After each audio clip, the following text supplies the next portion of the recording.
Hi everyone, BritSimon here.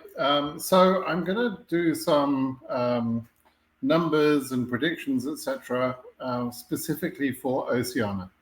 I'm only going to do Oceania at the moment. I'm not going to try and predict anything about Africa, EU, or Asia, or even South America.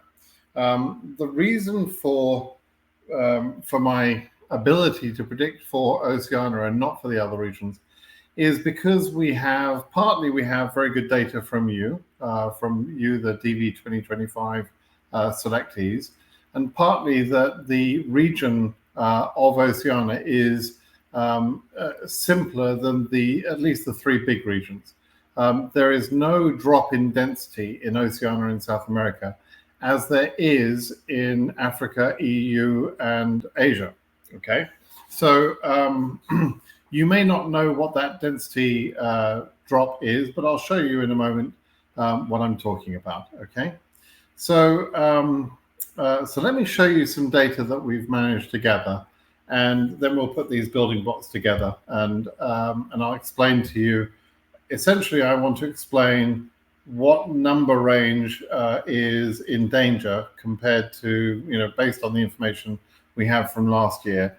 And the likely sort of progression of the year. So how safe is your case number in Oceania in DV 2025? That's basically what we're going to cover in this video. Okay, so let's show you some data that I've got here. So first thing I want to show is we did almost immediately after the announcements of the results, I put out a request for people to give me their case numbers so that we could roughly understand what the case numbers were in each region. And we got very good response from Oceania. We got 119 responses out of a total of 1,698 in the whole world, right? So 119 responses, which is pretty good. And as you can see here, the data shows pretty good sort of layout there in all number ranges. But the maximum number that is shown on this survey result is 12 cases between 36 OC 36XX or 3600 and 3700. Okay. Now there are 12 cases. That's quite a high number, I have to say. Roughly speaking, and I'll show you why I'm saying this in a moment, roughly speaking, 50% of all the numbers in Oceania are holes. Okay, so there's only 50 cases in total, roughly, between 3600 and 3700, and 12 of those 36 cases have responded here. It's a slight surprise to me that we've got as much as 25% representation, let's say, from the whole of Oceania. That's a bit of a shock to me, but let's say that that's true. I'm going to pad this a little bit and say that I think the highest case number could be in the early 3700s, and I'm just going to pad this, and from now on I'm going to say the highest case number in Oceania for DV 2025 that is selected. We're not talking about which will get which will get a visa interview yet. We're just talking about how many selected, right? The highest case number selected is, I'm going to say 3,800, just to give us a little bit of a padding. And I'm doing that partly because of a statistical chance that if I'm getting an unusually high number of cases in that last number range, it tells me there's probably a few cases in the early 3700s at least as well. So I'm expecting to see a cutoff when we actually see the data between 37 and 3,800, probably at the low end of the 3,700 range. Okay, but I'm going to call it 3,800 just for simplicity's sake.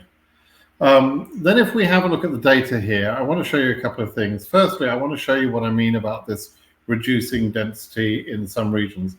If we look at Africa, this blue color here represents the holes, right? So this is DV 2024 data from Africa.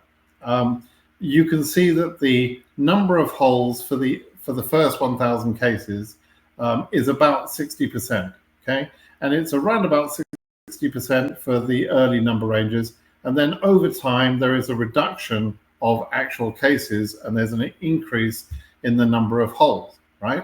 And you can see that phenomenon in Asia very easily as well. You can see that data there goes to 13,000 or so, and then drops.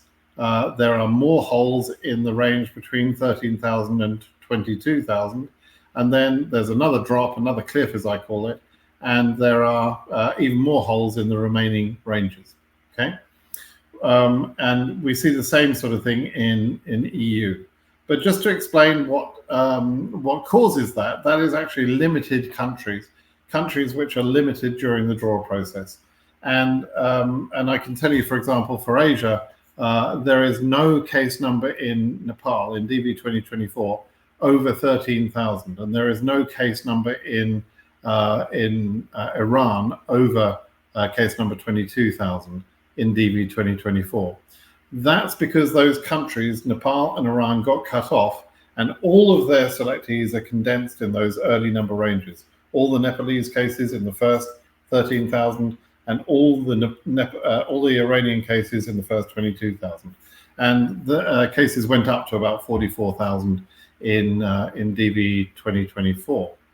Now in Oceania, we don't see that drop. It's actually consistent all the way through. That's because there are no countries being limited during the draw. Now, I've created videos that explain about why some countries are limited, etc. And if you're interested, go watch those videos. But for now, you can just sort of understand and accept that there is a pretty much consistent density range all the way through the whole range of the cases for Oceania. So if last year in DV 2024, the highest case number selected was 4999, and that's equivalent to what I'm going to say is 3,800 for the highest number selected in DV 2025. I'm just making that assumption, okay? And so remember this chart as we get into it, the analysis here. And remember that concept that I'm assuming there's a pretty much uniform constant density rate or constant rate of holes. And yes, of course, it goes up and down very, very slightly from one group of 100 numbers to the next. But overall, it's sort of up and down around a range. What is that range? Well, in DV 2024, the number of cases selected or the number of cases was 2,120 cases in a number range of up to 4,999, call it 5,000. And so that's a density of 41.4%, right? 41.4 or 42.4? I think it's 42.4 actually. Okay, so we'll see that in a moment. I'll show you how I calculate that. And so we can calculate, or we can use some of the numbers from the previous data to kind of calculate where we stand in DV 2025. So let me switch to a spreadsheet to show you that calculation. So here's what I was talking about. If I get the number of selectees for DV 2024, which I know to have been 4,450 in DV 2024, and the highest case number was 4,999 case number, right? I can calculate the density as long as I know the derivative rate, which I knew because you can actually figure out the derivative rate from the number of cases. The derivative rate is 2120 over 4999, if you see what I mean, or sorry, into 4999. So there are an average of 2.1 people on every case. There's only 2,120 cases, and the rest of the cases are holes, right? And holes are created again during the draw process. Holes happen partly because of those country limitations in some regions, but we don't have any of those. And so the other reason that we get a large number of holes is because of cases being disqualified because of bad photos and fraudulent entries and that sort of thing. They're weeded out. And that's why we only have 2,120 cases in DV 2024 out of 5,000 case numbers, right? Or case number range. So we know the derivative rate for DV 2024. We know that. So we can apply that derivative rate to the number of selectees we know we've got in Oceania in DV2025, and that tells us that we would have 1,930 cases, right? So in red here, I'm showing that I've got a calculated number, which is 1,930 cases. Okay, I'm actually going to zoom in on this a little bit just so you can see this a little better. About there, yeah, maybe you can see that a little bit better if you do it that way.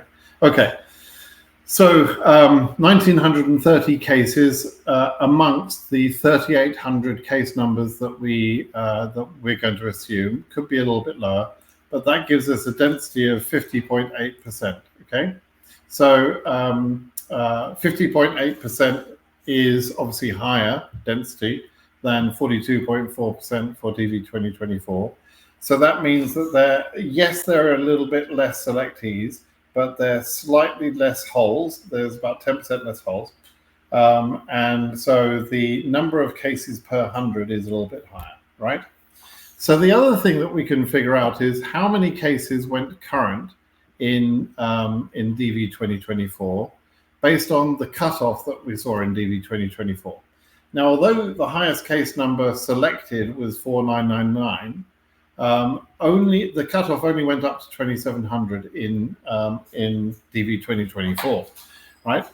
And and I'll talk about that cutoff, whether it was realistic or not, in a few moments. I'll come back to that. But for now, let's just look at that and say, okay, 2,700. How many cases were there prior to that 2,700? And the answer to that is 1,157. There are 1,157 cases that went current, because if you look at 42.4% of 2,700, it would come out to that number. Actually, what I've done is I've worked with the real data and I've counted the number of cases in the spreadsheet from the SEAC data. I counted precisely what the number was. So 2120 is 1157 is the number of cases that went current up to below 2,700, right? They scheduled, just for information, they scheduled 619 of those cases, and on that 619 cases, there were 1,550 people. That represents a matured derivative rate of 2.5. Now, why am I now talking about 2.5? Why am I talking about 2.5 there when we clearly had a derivative rate starting off at 2.1?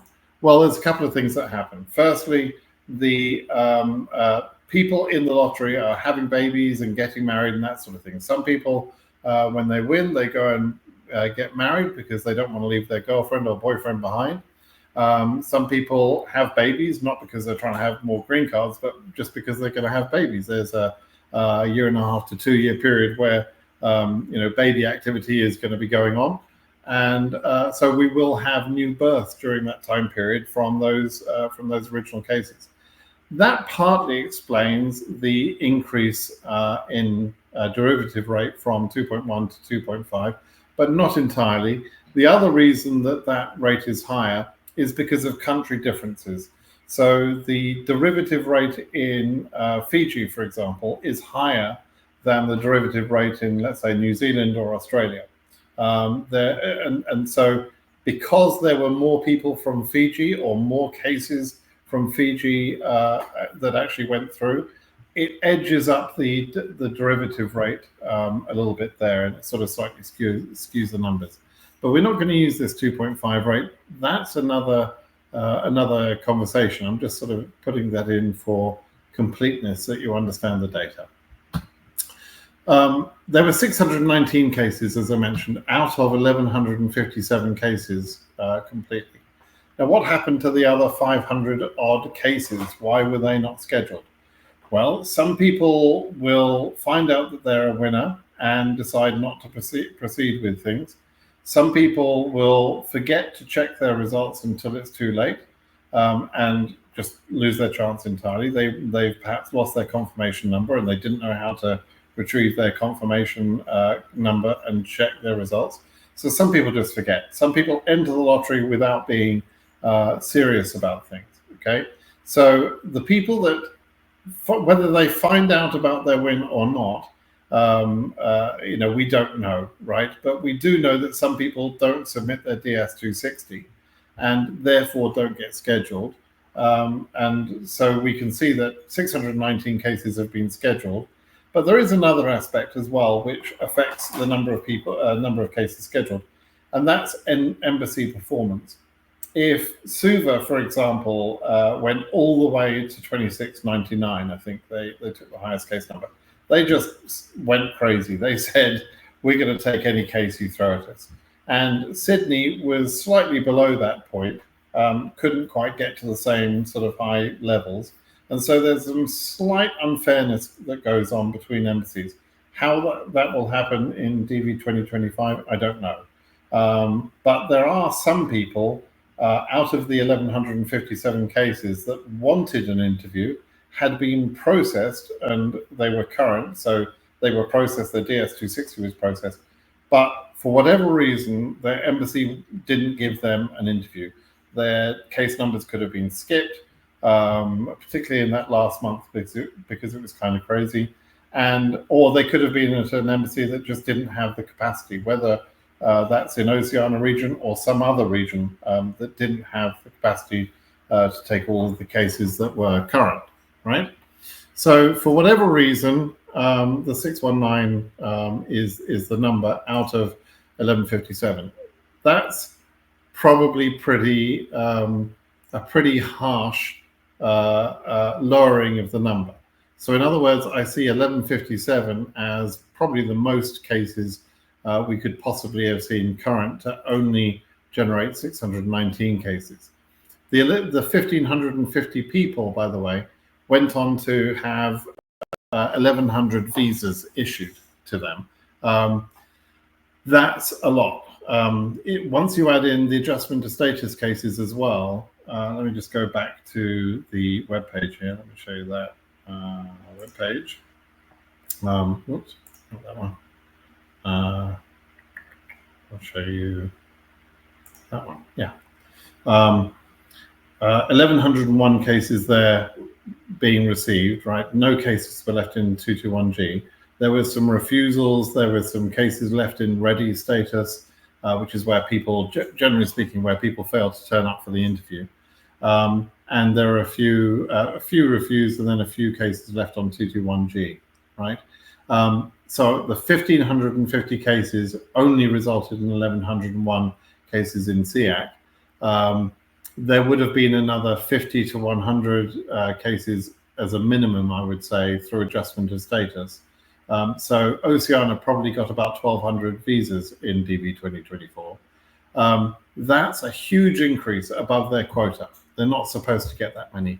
And this is something that we need to begin to understand about the 1,157 cases. But again, just mark this point down. The 1,101 plus whatever they got in adjustment of status, that is too high a number. Is very unusual that Oceania was allowed to run away like that. And I honestly don't think that will happen again in DV 2025. It could do, but the quota assigned to Oceania for DV 2024 was about 900 visas, which should have included the adjustment of status. So we should only have been seeing a number on here of around about 800, maybe 850, perhaps 900 or so in SEAC, so that the adjustment of status was on top, and that was extra. But seeing 1,100 cases here is strange. That's kind of weird. So we'll look back at our spreadsheet for a second. And the other thing I want to tell you is that the 1,100 in 2024 that were issued is against a global quota that was almost 55,000, 54,850. The amount of visas reduced for that from that number from NACARA was only about 150 visas or so, a few more than that. In DV 2025, there's another program which is going to take probably between 3,000 and 3,500 of the 55,000 visas, and NACARA is still going to be there. So we're likely to see a reduction from the 55,000 number down to certainly lower than 52,000, probably more like 51,500. So some number around that will be our final available visas for the year. So in other words, there's a 6% reduction, roughly speaking, in the number of visas available in DV 2025. And so we're very unlikely to see that 1,100 number hit again for the reasons of A, it was over quota, it was allowed to run away with the quota, and B, the global number of visas was higher in DV24 than it will be in DV25 by about 6%, 6% difference. Okay. So with that being said, I've then looked at the 2025 numbers and tried to come up with a little calculator that would tell us what the equivalent number is for the same number of cases that go current. So let me explain a few things here. The number of people selected in DV 2025 for Oceania is 4,053. We've got from our survey the highest case number, which we're going to assume to be 3,800. And we know that there should be about 1,930 cases based on the derivative rate of 2.1, which we'll assume to be roughly similar to the DV 2024 derivative rate. We know the density is at 50.8%. And so based on those numbers, I'll show you the formula briefly, but that's the formula there for those that are Excel minded. It's quite a simple formula, but what we're essentially saying is that to get 1,157 cases current, the equivalent number of 2,700, which was made current in DV 2024, is 2278, right? So if your case number is 2278 exactly, it's like being case number 2,700 in DV 2024. It's exactly equivalent in terms of the number of cases that went current. But I already said that the number of visas available in DV25 is 6% less. And also the way that Oceania was allowed to exceed the quota for its region, which is a quota that's set by law. It's not just plucked out of thin air. There is a formula that says, here's how many visas should be available to each of the regions. So, between those two factors, the less visas available in 25 and an assumption that we will see somewhat of a reduction based on Oceania not being allowed to go so far, right? I think it's only wise to knock down the cases that go current by some factor. Now, you can knock it down by anything you want, but 6% is pretty much the minimum I would want to knock it down by, based on the reduction of visas that we have. But also, I think, let's just take off another few percentage points for that over allowance that they were given in DV 2024, assuming that that probably won't happen again. So, okay, so what does that do to the numbers?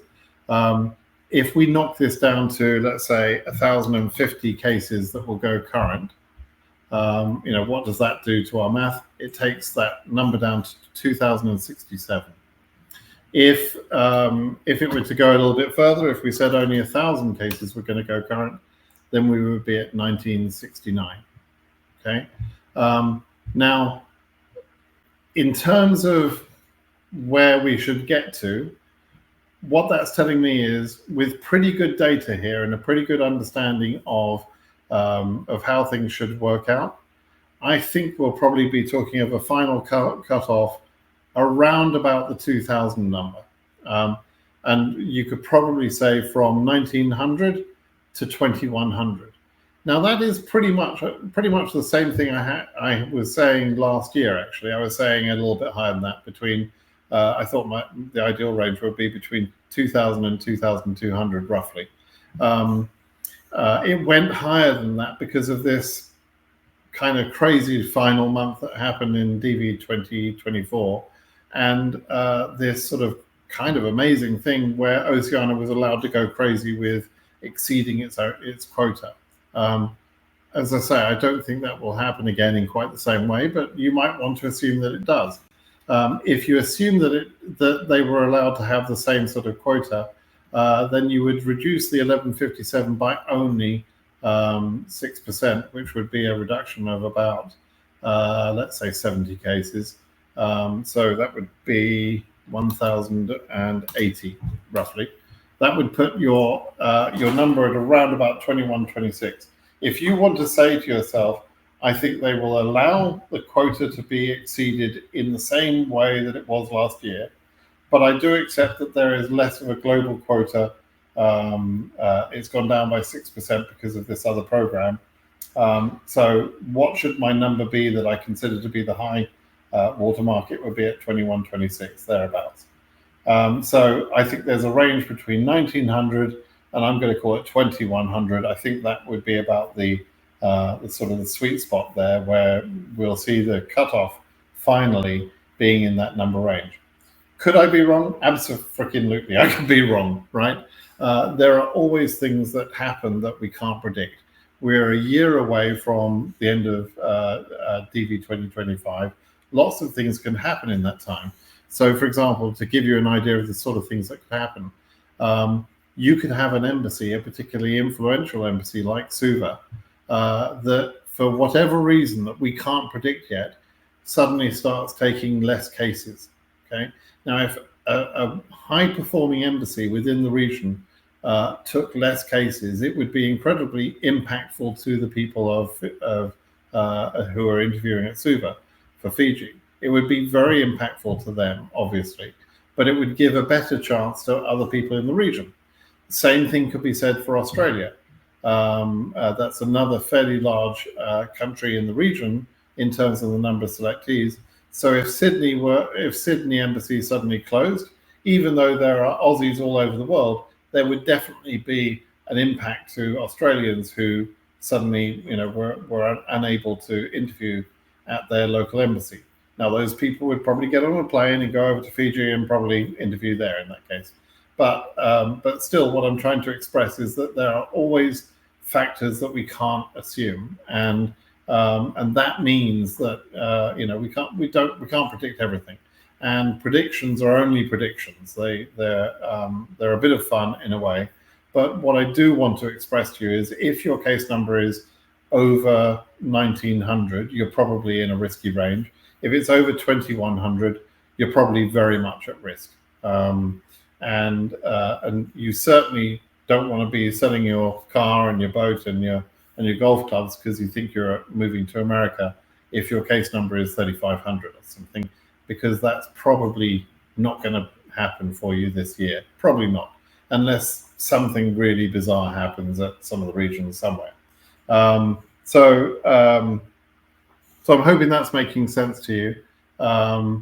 And for some of you, I'm sure you've already figured this out. But for others, I find it's better to have a clear idea of the prospects, just to make sure that you're not sort of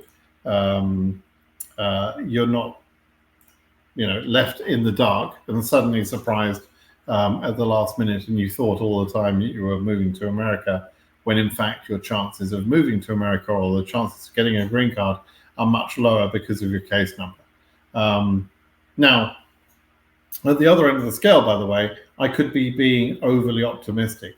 If I really wanted to go hard on the quota, and I wanted to apply the quota and say, hey, in 55,000, the quota for OC should have been 900. For 52,000, the quota should be 6% less than that, or 850. And so, that would be, again, a significant sort of chunk off of these numbers. And even 1900 would be optimistic. The other factor, by the way, is that 1,157 cases included a chaos factor for that final month. There were cases that were skipped that if there had been a bit more organization, depending on how things were going, those cases probably wouldn't have been skipped. They would have been scheduled the following month. They'd have tidied that up. But they run out of time to tidy things up. And so the chaos factor has probably increased that 1157 above where it needed to be, compared to the 619 cases that were actually scheduled, right? So it's possible. What I'm saying is it's possible to yield 619 cases from less than 1,157 cases that go current, right? And in that way, again, I'm sort of erring on the optimistic side. I'm not at all being overly pessimistic. I don't believe, right? So in my mind, that lower range of 1,900, even that is slightly optimistic. Nobody is safe unless you've got a number of, let's say, 1,500, 1,600, and then you're pretty confident that you can say, yeah, my number is pretty safe at 1,500. That's probably okay. But take all of this with a pinch of salt. I am not able to see the future. I'm just giving you a sort of mathematical example here. Yes, I've been doing this a long time. I do understand how this works, obviously. So it's not like I'm completely plucking numbers from the sky. But at the same time, there are always surprises in this process. And we could easily see another surprise. But I did want to bring this information to you as early as possible. And quite frankly, I don't need to wait until January 1 to be able to talk about Oceania. I could probably do the same thing, by the way, for South America, but I haven't had enough feedback from South America. I'll show you what I mean by that. Where's my numbers? Here, yeah. In South America, although I have a number range there, I've only had 33 responses compared to the 119 or so in Oceania. And so I just don't feel that's enough data for me to form a real opinion for South America. So if you're South American and you want me to do a similar sort of exercise for South America, you'll have to tell all of your DV selectee friends to go fill in this poll that is still available. You can look up the poll and go ahead and do that. I do also have data for Africa, which I trust. I trust the data for Asia, although it's slightly iffy at the top end. And EU again is slightly iffy at the top end, but I formed some pretty good opinions based on the data we've got for each of those regions. But Oceania is just very clear. It's just much more trustworthy with the number of people that responded and the ability of the people in the Oceania region to understand the instructions to not make a mistake when they're entering the number on the poll here. So I think we've got the right numbers for the poll. We know the right selectee numbers, and using the other numbers that I demonstrated, you can be pretty sure that these numbers are correct. So yeah, I'm hoping that makes sense. Okay, that's about all I have for you. If you're in Oceania and you'd like to talk about this video and ask any questions, feel free to ask me questions at BritSimonSays.com. If you find the data useful and you'd like to understand more, by all means ask those questions. And please do subscribe to the channel so you can get more of my videos. All right, everybody, have a good day.